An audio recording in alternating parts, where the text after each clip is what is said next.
of the reviewing officer. The special guest of honor and reviewing officer for today's historic occasion, His Excellency President Asiwaju BOLA TINUBU GCFR, was born on 29. A kú dédé àsìkò yìí o. Àwa ọmọ Yorùbá nílé lóko lódò lẹ́yìn odi. Èmi ọmọ yín náà ni. This is the voice of AAA. Ó dáa náà. Ẹja ti bí yìí wò. Yorùbá ní bọ́mọdé bá ṣubú àwo wájú. Bàgbà bá ṣubú àwo ẹ̀yìn wò.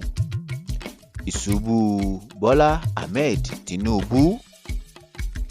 Kí ló dé? Ọ̀pọ̀lọpọ̀ èèyàn ló ń pè mí pé kí n dá sọ̀rọ̀ náà. Àbẹ́ máa wo nǹkan bí.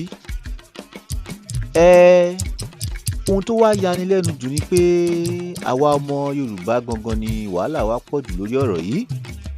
Tá a bá wo orí ayélujára, gbogbo àwọn tí wọ́n ń gbé ọ̀rọ̀ yìí ká, tí wọ́n fi President Bọ́lá Ahmed Tinubu ṣẹlẹ́yà jù, àwa ọmọ Yorùbá ni. Kí ló dé? Kí ló dé tá a máa ń ṣe báhun? Àwa nìkan ni. Ǹjẹ́ ẹ ti gbàgbé pé tí aṣíwájú bá kú, ṣé ẹ ti mọ ẹni tí ó bọ́ síbẹ̀ gẹ́gẹ́ bí olórí orílẹ̀-èdè? Àánú wa mọ̀ ṣe wá o. Torí náà, àdúrà ló yẹ ká máa ṣe. Àmọ́ àwa ọmọ Yorùbá, ọ̀rọ̀ wa ó dàbí ọ̀rọ̀ ẹrú ni tó ń fi jọba.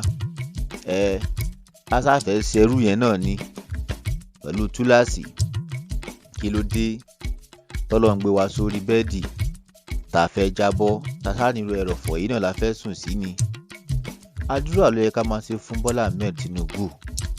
Bẹ́ẹ̀ ni, k'Ọlọ́run jẹ́ kó láṣeyọrí. Ẹ wá ṣubú.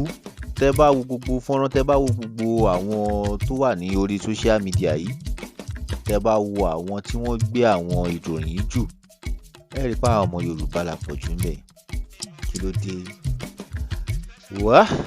This is the voice of AAA. Àdúrà lèmi ṣe o. K'Ọlọ́run má jẹ́ kí bàbá yìí kú. K'Ọlọ́run jẹ́ kẹ́mi rẹ̀ gùn.